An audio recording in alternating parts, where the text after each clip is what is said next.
gracias. Y ahora sí vamos a presentar.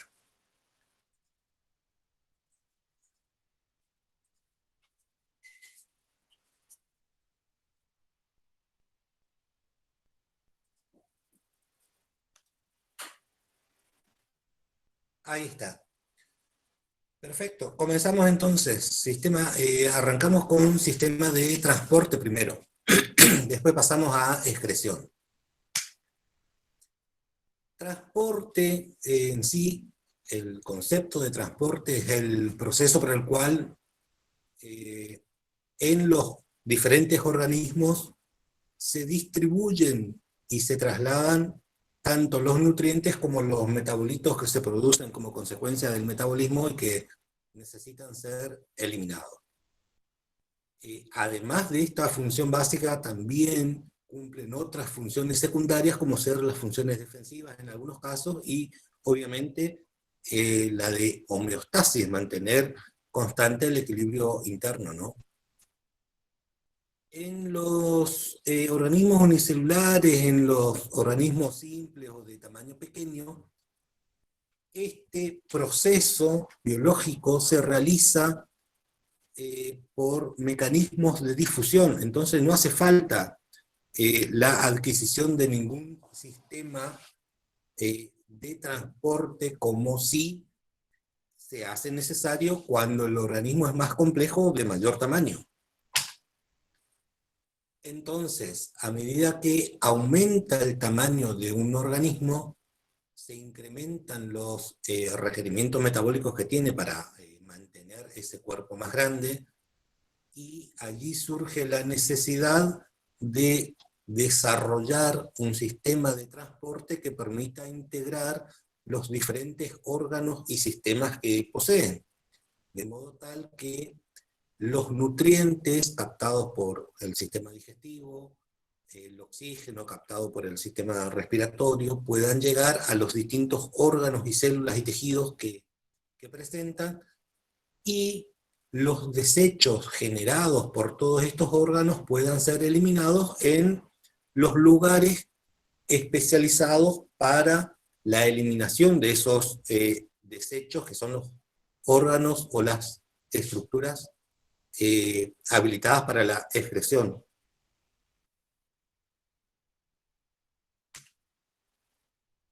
La adquisición de ese sistema circulatorio implicó una serie de ventajas para los organismos que lo poseen, porque permite superar las limitaciones que tienen aquellos que dependen de los procesos de difusión. El mecanismo de difusión es eficiente solo cuando actúa a corta distancia. A medida que las distancias se incrementan, este proceso de difusión deja de ser eficiente. Entonces, la adquisición de un sistema circulatorio permite superar esa barrera. Como consecuencia, trae la capacidad para adquirir un mayor tamaño corporal, con todas las ventajas biológicas y evolutivas que significa para un organismo contar con un cuerpo de mayor tamaño. Eso ya lo vimos al inicio del cursado. El líquido que circula en esos sistemas circulatorios es sumamente variable en los diferentes grupos. En general, cuando existe una cavidad corporal, sea primaria o secundaria, esa cavidad generalmente está llena de un líquido. Si es una cavidad primaria, un blastocele o pseudoceloma, va a estar llena de un líquido blastocélico o pseudocelómico. Y si es una cavidad secundaria, una cavidad celómica propiamente dicha, va a estar llena de líquidos celómicos. Entonces, ese mismo líquido puede ser aprovechado y utilizado como un sistema de transporte. En otros organismos se desarrolló, aparte de esa cavidad corporal, un sistema especializado que es un auténtico sistema de transporte, es decir, especializado para hacer circular un líquido diferente al que circula por las cavidades corporales. y ese líquido puede o no tener pigmentos respiratorios, como habíamos visto en la clase anterior. Esos pigmentos pueden ser hemocianina, clorocurina, hemoglobina o hemeritrina. Y, como ya les había dicho, algunos pueden estar en solución en ese líquido circulante o asociado a células especiales como los eritrocitos en el caso de la hemoglobina u otros tipos de células en los diferentes grupos taxonómicos. En general, a las células que circulan en los líquidos circulantes en el sistema de transporte se lo denominan hemocitos.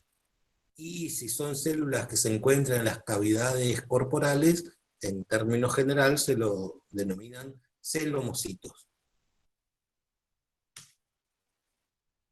Bien, cuando los líquidos de las cavidades corporales son los encargados de cumplir esa función de transporte, el movimiento que necesitan para llevar a cabo esa función, ese líquido necesita circular, obviamente. ¿De dónde proviene la fuerza que genera ese desplazamiento de ese líquido? Generalmente es a través de la propia pared corporal. Es decir, los músculos de la pared corporal son los encargados de movilizar el líquido presente en esas cavidades corporales. Pero también el sistema digestivo, a través de los movimientos peristálticos que genera el intestino, el estómago, los distintos órganos que integran el sistema digestivo, provocan el desplazamiento o la circulación del líquido que los está bañando por fuera, digamos, el líquido de esa cavidad corporal.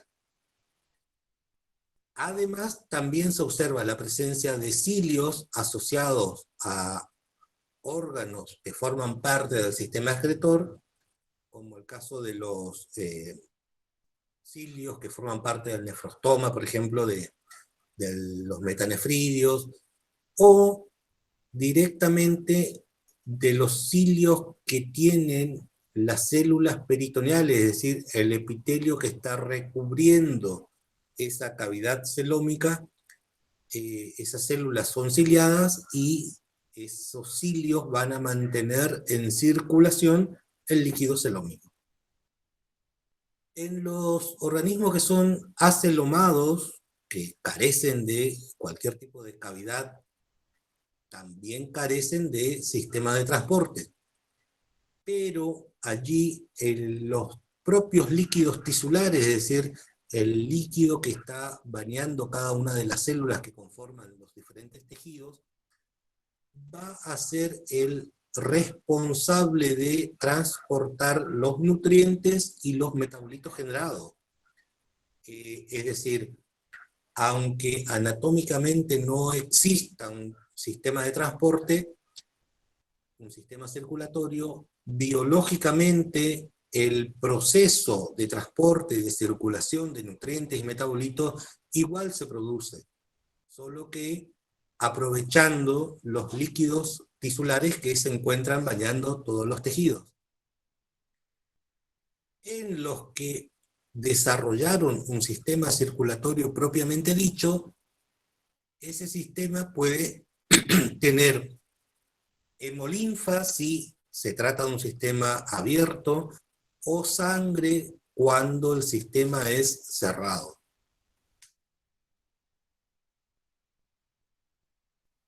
¿A qué llamamos sistemas abiertos? Cuando en algún lugar de su recorrido el líquido circulante, en este caso hemolinfa, queda libre en espacios o cavidades que reciben el nombre de senos sanguíneos. En algunos casos, como en el de los artrópodos, esos senos sanguíneos son muy voluminosos porque ocupan prácticamente toda la cavidad corporal. De hecho, por eso se habla de un hemocele, es decir, una cavidad celómica que pasó a estar incorporada al sistema circulatorio. Entonces todo el líquido que está bañando esa cavidad es hemolinfa. En otros grupos, esas cavidades están reducidas a determinadas regiones o zonas corporales. Llegan hasta esos senos mediante vasos que son las arterias y salen de esos senos a través de otros vasos que son las venas. En todos los casos siempre hay un órgano pulsátil que en términos general se denomina corazón, aunque en algunos grupos particulares reciben otros nombres, como vamos a ir viendo, que es el encargado de mantener circulando la hemolinfa. En los sistemas cerrados, toda la circulación ocurre dentro de vasos que van disminuyendo de diámetro hasta los capilares, que son los que están en contacto con las células de los diferentes órganos, y es donde se va a producir ese intercambio de nutrientes y de metabolitos con las células que lo requieran, ¿no? Ahora bien, vamos a ir viendo en cada grupo cómo se produce la circulación. Tenga o no tenga un sistema circulatorio bien desarrollado. Por ejemplo, en el caso de los cnidarios, no tienen un sistema circulatorio, pero sí tienen esa cavidad gastrovascular que cumple funciones de circulación. Entonces, ¿cómo se va a producir el proceso de circulación dentro de esa cavidad? Recuerden que lo que circula ahí es principalmente agua de mar que ingresa y sale por la boca. De la boca pasa a la cavidad gastrovascular general y de allí hacia los tentáculos, que también son huecos. El movimiento que hace circular ese agua de mar dentro de la cavidad gastrovascular va a estar dada por las contracciones de la pared corporal o por los propios cilios de las células gastrodérmicas. En el caso de Aurelia, que tiene toda esa cantidad de canales que ya vieron en las clases anteriores, cómo desde el estómago se forman bolsas gástricas y estas comunican a través de distintos tipos de canales hasta un canal circular o anular que se ubica en el borde de la umbrela, ¿no? Entonces, ¿cómo ocurre la circulación del agua acá en este sistema tan complicado? Obviamente tiene que ingresar por la boca, pasar al estómago y de allí a las bolsas gástricas. De las bolsas gástricas el agua pasa a través de estos canales que no están ramificados, que son los canales abradiales, hasta el canal anular o circular. Y desde allí regresa mediante estos canales ramificados, que pueden ser los perirradiales directamente al estómago y hacia afuera, o indirectamente por los canales interradiales que también son ramificados, pasando primero por la bolsa gástrica, luego al estómago y luego a la boca para salir afuera, ¿no?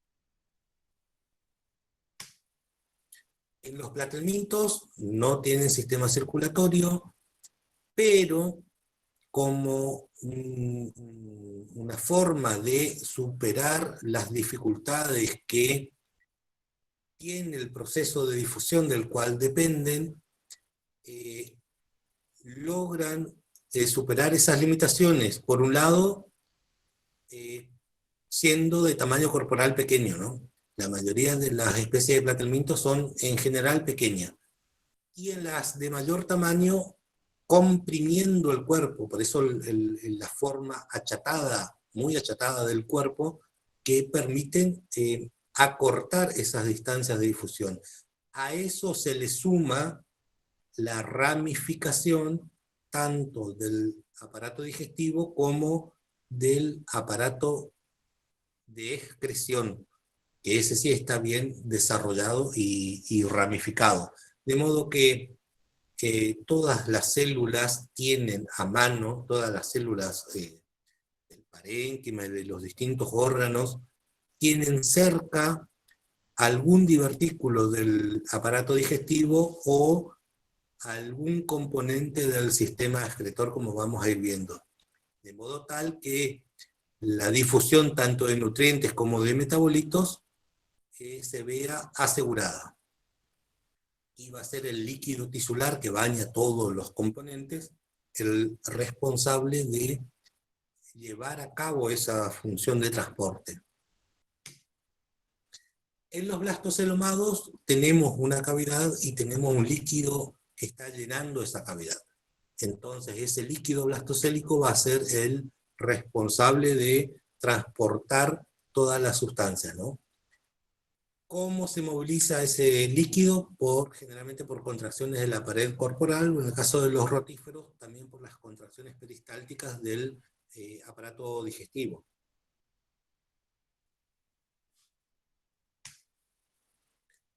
En los nemertinos, que son un grupo de gusanos marinos, tenemos un sistema mixto. ¿Por qué hablamos de un sistema mixto?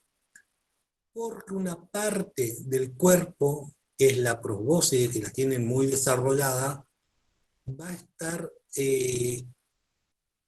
bañada por una cavidad, que es el rincocele, con su propio líquido, que es el responsable de nutrir a esa probóscide y de eliminar los desechos que generan las células que forman parte de esa probóscide, ¿no?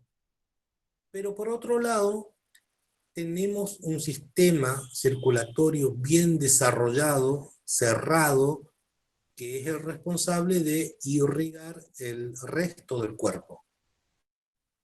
En las formas más simples, ese sistema está formado por un par de vasos laterales que se unen en el extremo anterior y posterior. Y estas células van a ser, estos vasos van a estar formados por células mioepiteliales contráctiles, de modo que estas células que recubren o forman parte de la pared de estos vasos son las responsables de mantener circulando la sangre dentro de ellos. Es decir, es el propio vaso el que es contráctil, no dependen de las contracciones de la pared corporal. En otros grupos hay distintos grados de complejidad de ese sistema circulatorio, apareciendo, además de los dos vasos laterales, un vaso dorsal y en algunos un montón de vasos transversales en la parte posterior del cuerpo. En estos casos, en muchos, además de las paredes de los vasos están más complejizadas. En vez de tener células mioepiteliales contráctiles, tenemos células epiteliales que son ciliadas, y por fuera de ese epitelio aparecen capas musculares circulares y longitudinales de las paredes de los vasos, de modo que tanto los cilios de las células epiteliales como las contracciones de estas capas musculares que tienen los vasos son los que van a provocar la circulación de la sangre dentro de ese sistema. Por eso decimos que en los nemertinos tenemos un sistema mixto, cerrado para la circulación corporal y abierto en la probóscide. En los anélidos hay un patrón sumamente variado en los distintos grupos de anélidos, pero siempre se describe el modelo generalizado para anélidos, que está formado por un vaso dorsal, donde la sangre circula, sangre o hemolinfa, porque puede haber sistemas abiertos o cerrados en los diferentes grupos, ya vamos a ir viendo. Circula desde atrás hacia adelante. a lo largo de ese vaso dorsal, y un vaso ventral que lleva la sangre desde adelante hacia atrás. Y ambos se unen por vasos transversales que ocupan posiciones diferentes en cada uno de los grupos de anelios, ¿no? Tanto de uno, o sea, del vaso dorsal, como del ventral, van a salir vasos que van a irrigar los plexos que nutren cada uno de los septos y de las paredes y órganos que encontramos en cada segmento, ¿no?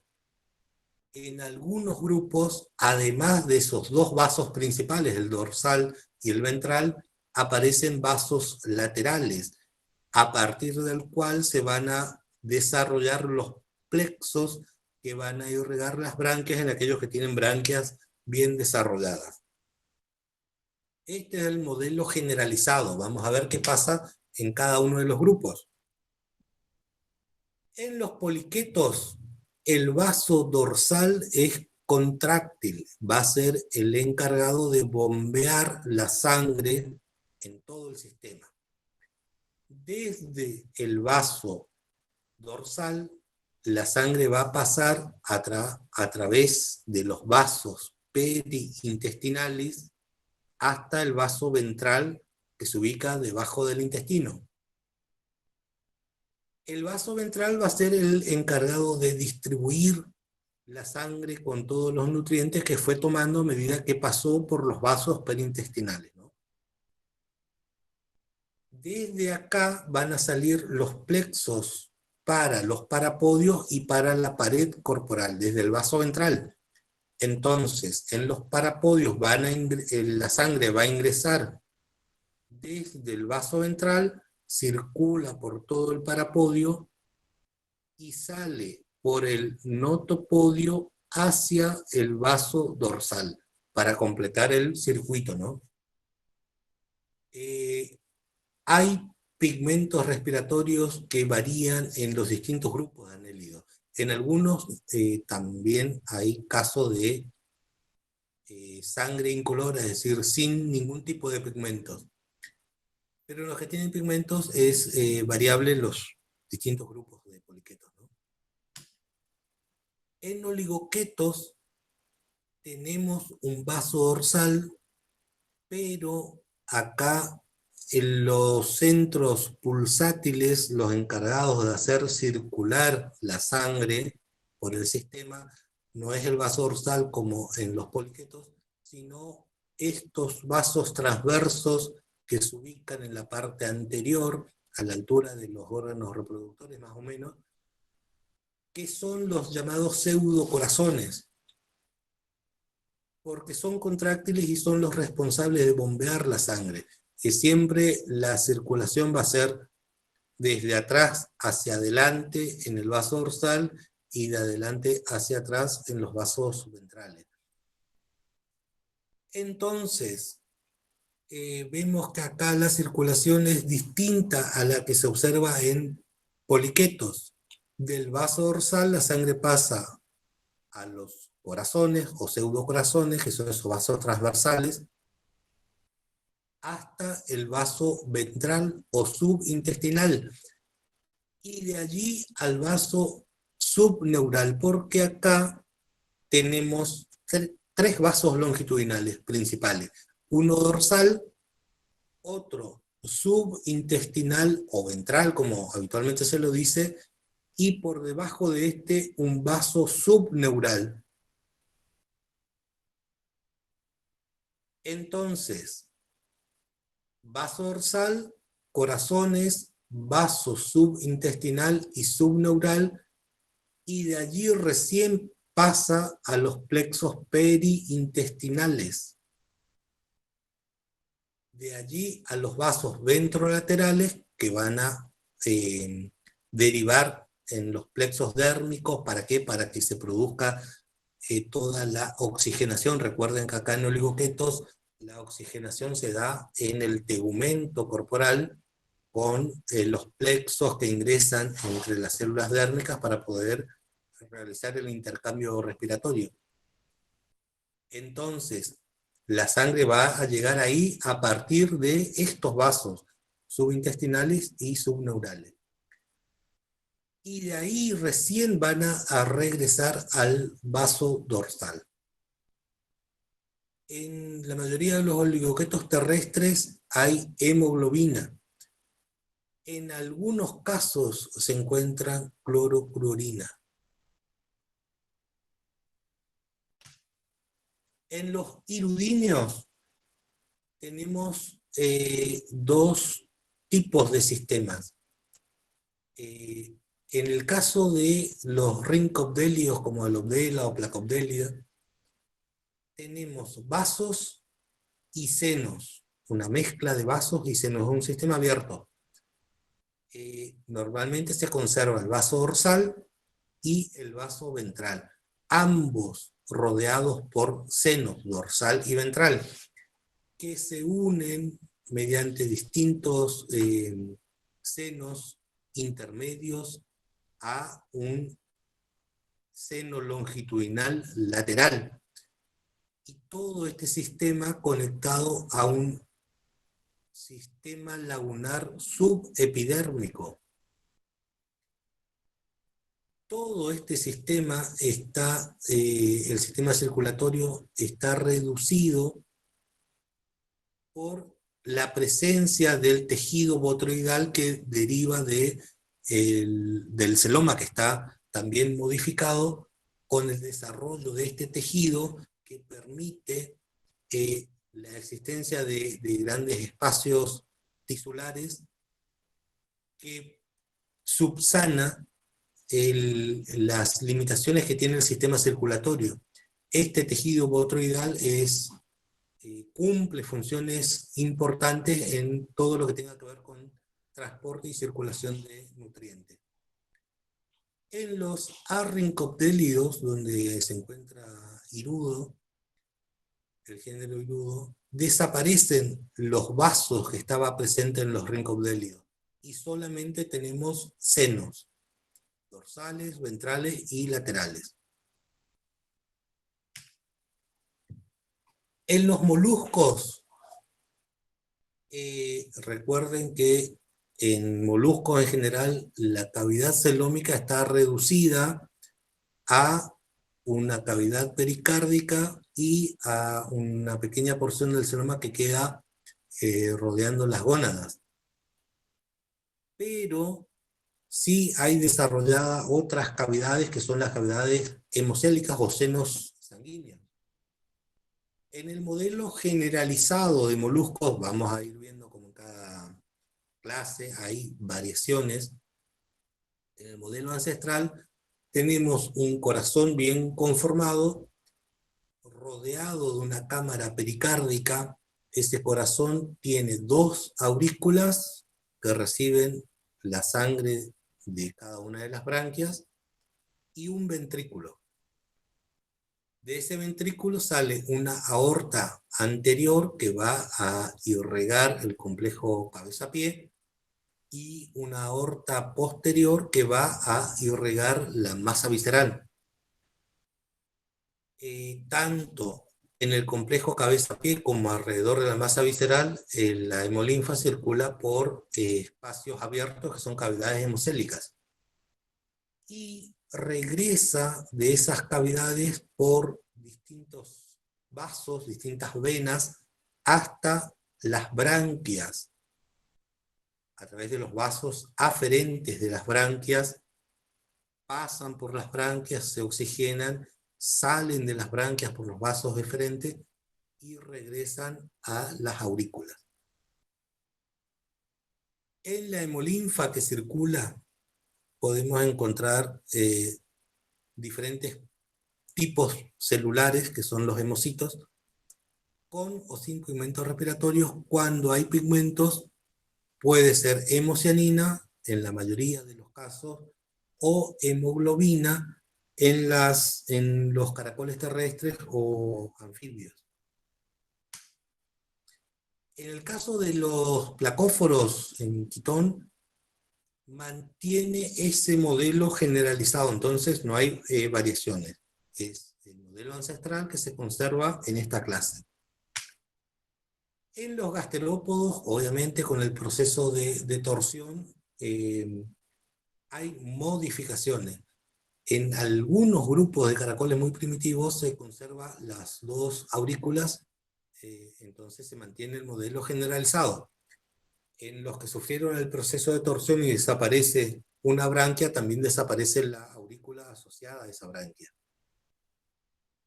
De la aorta anterior, del ventrículo, va a salir la aorta anterior que va a irrigar el complejo cabeza-pie, eso no cambia, y la aorta posterior que va a irrigar la masa visceral. Ahora bien, del complejo cabeza-pie vamos a tener una vena cefalopedia que se une a una vena visceral que sale de los senos sanguíneos que rodean la masa visceral. Ambas venas se unen e ingresan al sistema excretor. Después de que pasan por el nefridio, por el sistema excretor, ahí recién ingresan al vaso aferente de la branquia. Circulan por toda la branquia, se oxigenan, salen de la branquia por el vaso aferente y regresan a la aurícula. En bivalvos vamos a tener el ventrículo con sus dos aurículas. Y acá, a diferencia de los otros grupos, aparece válvulas aurículo-ventriculares que permiten una mejor circulación de la hemolinfa. Hay algunas variaciones en los distintos grupos de bivalvos. En los filibranquios se observa que del ventrículo sale una sola aorta anterior, mientras que en los eulamilibranquios hay una aorta anterior y una aorta posterior. En general, vamos a observar este recorrido que está ilustrado acá. Del ventrículo, la aorta anterior va a irrigar todo lo que sea el pie y también la masa visceral. Una vez que irriga toda esta parte, regresa a través de venas hacia el riñón, hacia el nefridio. Desde allí pasa a las branquias y de las branquias regresan hacia las aurículas. Pero también vamos a tener que del ventrículo sale una arteria del manto que está muy desarrollada en los eulamilibranquios. Esa arteria que sale del ventrículo irriga todo el manto y regresa directamente a la aurícula a través de esta vena sin pasar por las branquias ni por el nefridio. ¿Por qué?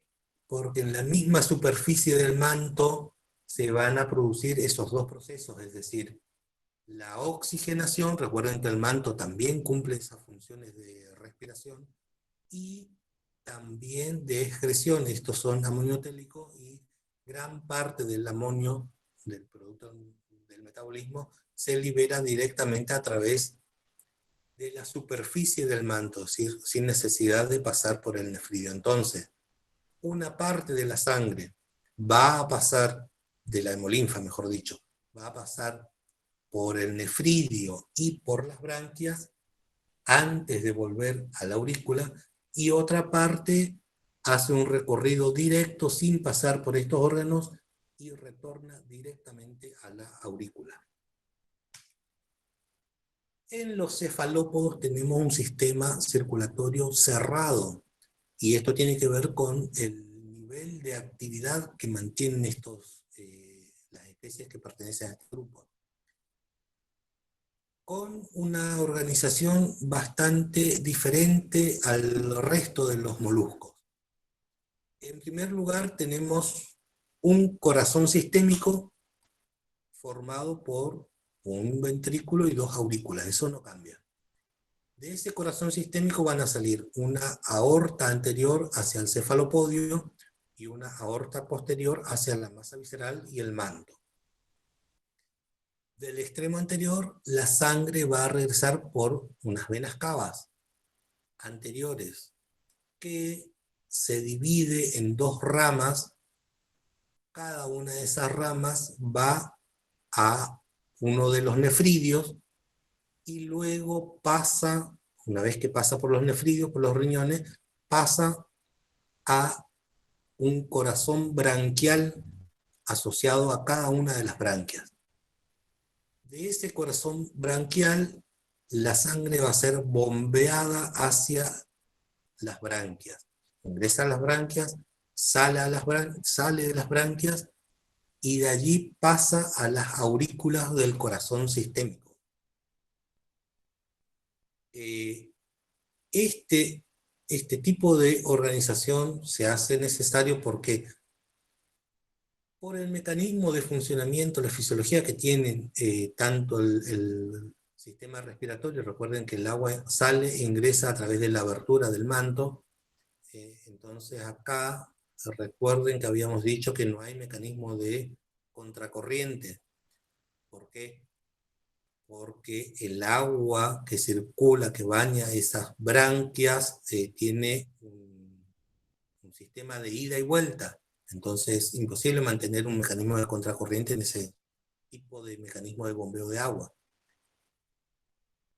Y a eso le sumamos la baja presión que tiene la sangre cuando regresa por estas venas cavas, se suma la necesidad de estos corazones accesorios que bombean, aumenta la presión de la sangre que llega hasta acá, las bombean directamente a las branquias, entonces ahí sí logran una presión suficiente como para compensar la pérdida del mecanismo de contracorriente que se produce dentro de las laminillas de cada una de las branquias, ¿no? De modo tal que con este sistema de circulación cerrada y estos corazones accesorios, tenemos un alto grado de eficiencia para obtener el oxígeno necesario para las altas tasas metabólicas que se observan en los tejidos de las especies de este grupo, ¿no? En los artrópodos tenemos un sistema circulatorio abierto que en general tiene esta conformación que se describe acá. Vamos a ver que hay variaciones en los diferentes grupos, pero el patrón general del circulatorio de un artrópodo es el siguiente: un vaso dorsal que actúa como corazón y se aloja en una cavidad que es el seno pericárdico. Ese corazón, ese vaso dorsal, puede o no estar dividido en cámaras. Y cuando hay cámaras puede o no haber válvulas que separan una cámara de otra. Independientemente de si hay o no hay cámaras, siempre van a haber ostíolos, que son agujeros en las paredes de ese vaso dorsal que comunican con el seno pericárdico. Son aberturas. Esos ostíolos tienen válvulas que regulan el pasaje de la hemolinfa desde el seno pericárdico hacia el interior de ese corazón, de ese vaso dorsal. ¿Cómo se produce la circulación? Cuando este vaso dorsal se contrae, los ostíolos, las válvulas que tienen estos ostíolos se cierran. Entonces, la hemolinfa es obligada a circular hacia una aorta anterior y otra posterior, o solamente una aorta anterior, depende de los distintos grupos, pero es obligada a abandonar este vaso dorsal. Cuando se relaja, cuando termina la contracción y se relaja, se abren las válvulas de estos ostíolos e ingresa la hemolinfa procedente de el seno pericárdico. ¿Cómo llega la hemolinfa hasta el seno pericárdico? Después de pasar por las aortas, tanto anteriores como posteriores, bañan los diferentes órganos que se encuentran en la cavidad hemocélica y regresan hacia el seno pericárdico a través de distintas venas, en algunos casos, en otros a través de aberturas que presenta en las paredes de este seno pericárdico. Ya vamos a ir viendo las variaciones que existen a este modelo generalizado. Comenzamos con crustáceos.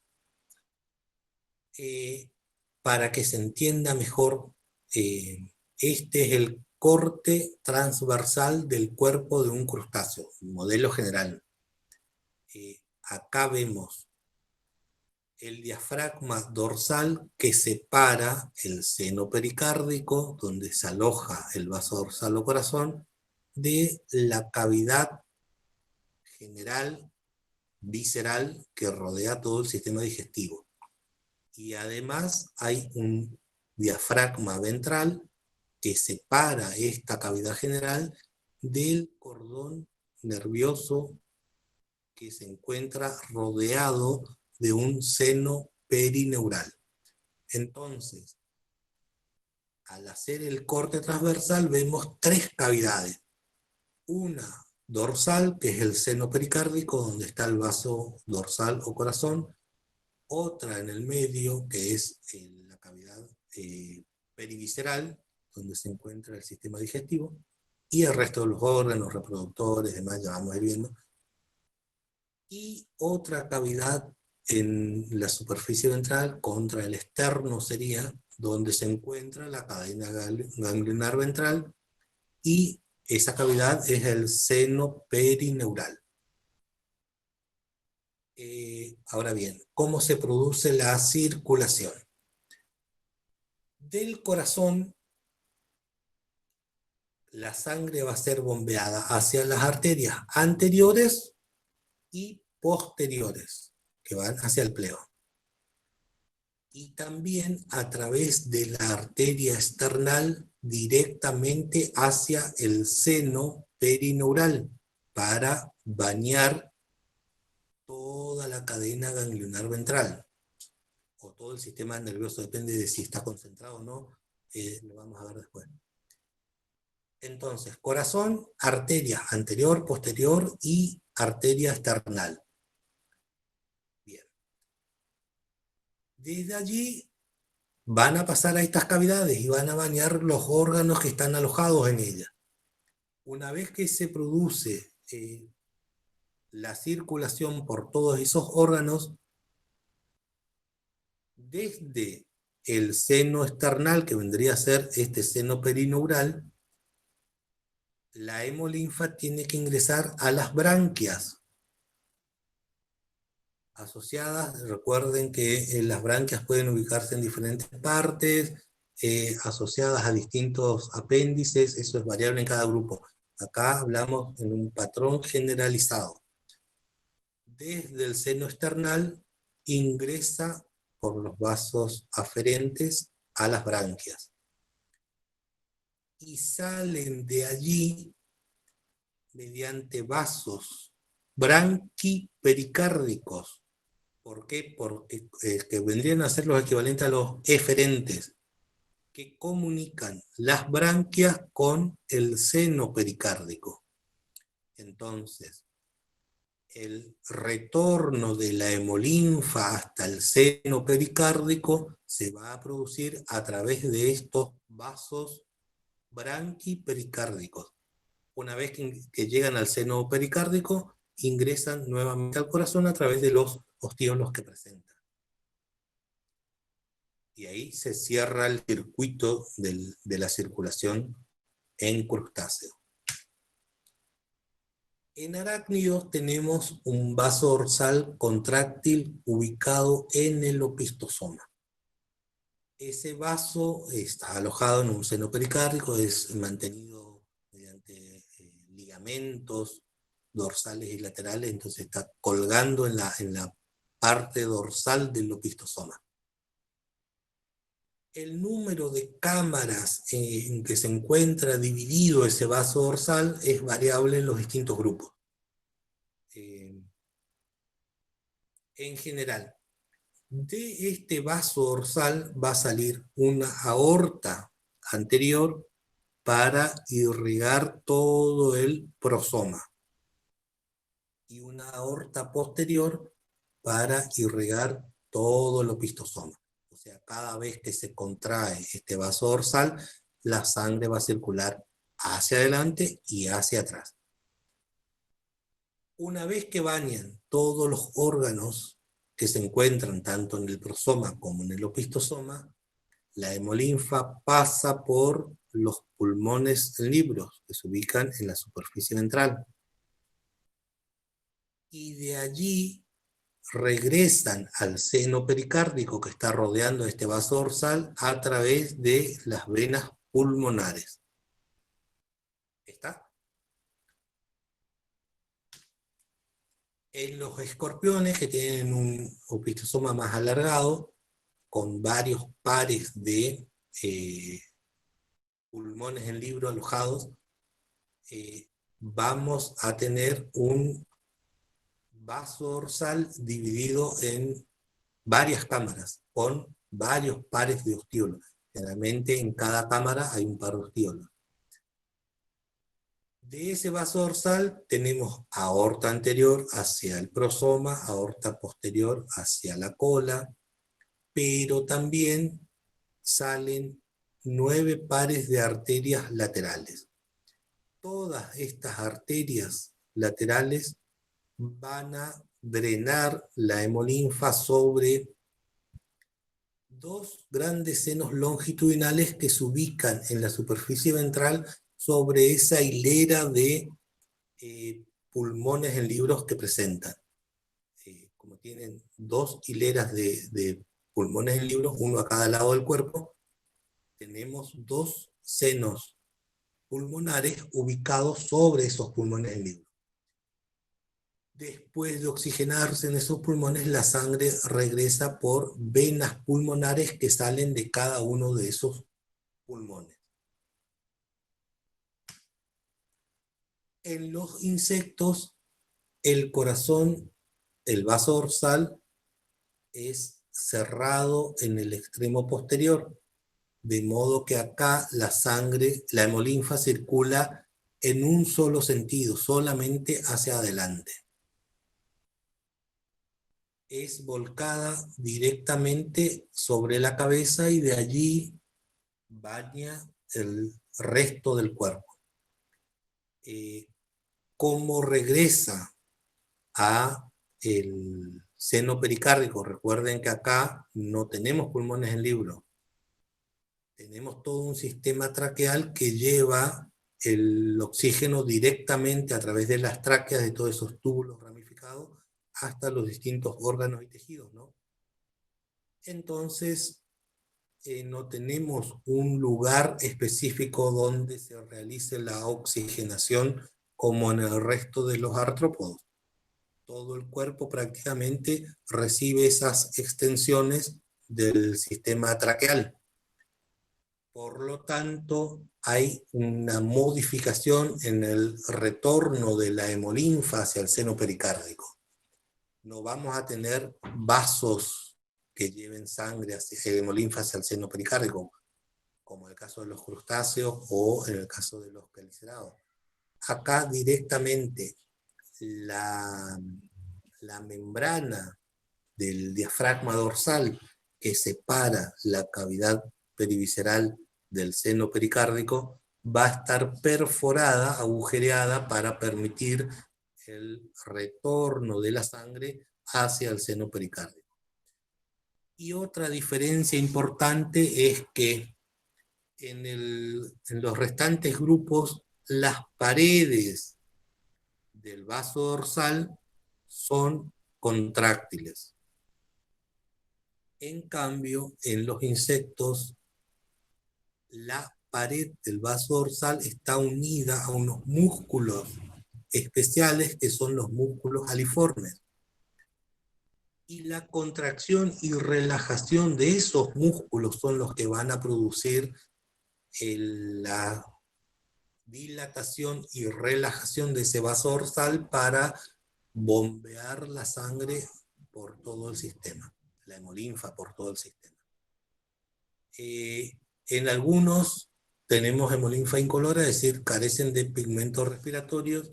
En otros puede haber hemocianina o hemoglobina, dependiendo los grupos taxonómicos y el ambiente en el que viven. En todos tenemos varios tipos de células en la hemolinfa, que recibe el nombre de hemocitos, con diferentes tipos de funciones.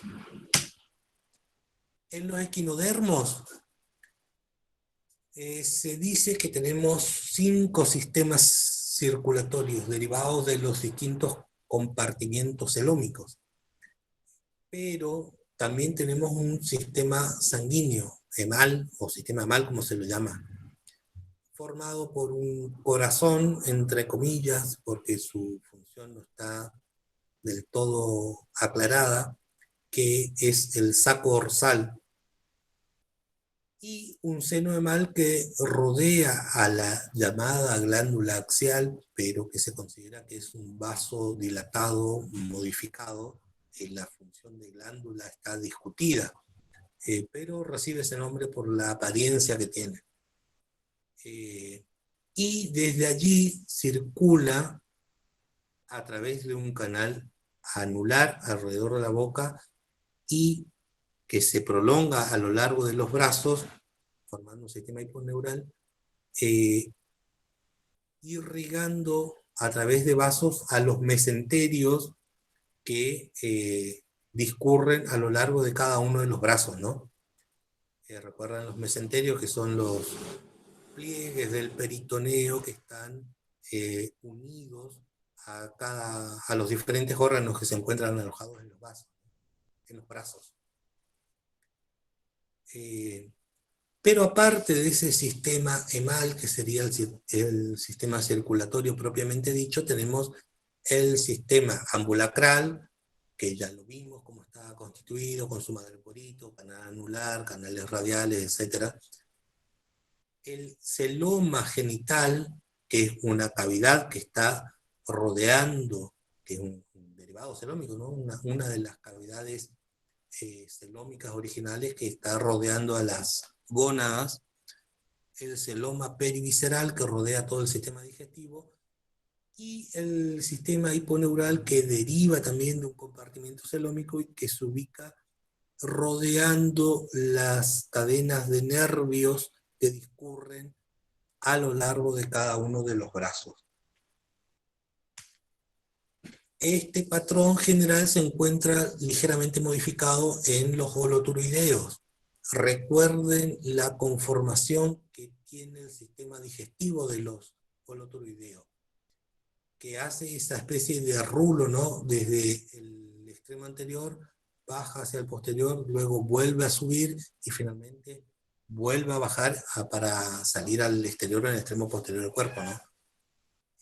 Entonces eso origina una rama descendente y otra ascendente del tubo digestivo, y eso afecta al sistema circulatorio, porque acá en holoturoideos el sistema circulatorio va a estar conformado por un vaso dorsal y otro vaso ventral que acompaña el recorrido de todo el sistema digestivo. Esos vasos dorsal y ventral se encuentran unidos por vasos transversos a la altura de la rama ascendente y descendente. Entonces vamos a tener un vaso transverso dorsal y otro vaso transverso ventral, ¿no? Y en la parte anterior del vaso dorsal vamos a encontrar una serie de vasos transversales que son pulsátiles. Recuerdan en cierto aspecto a los corazones de los oligoquetos, por la disposición que tienen hacia el extremo anterior, con paredes contráctiles que son las encargadas de bombear la sangre que circula por todo el sistema, ¿no? el fluido, la sangre que circula por este sistema mal es idéntica al líquido celómico. Por eso se considera que es un sistema abierto, el que tienen los holoturoideos.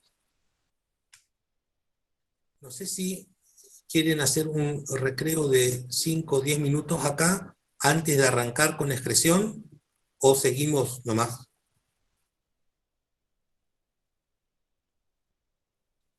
Hablen o escriban porque con la proyección no los veo, ¿eh? ¿Seguimos? Ok, bien. ¿Un descanso de 10 minutos les parece?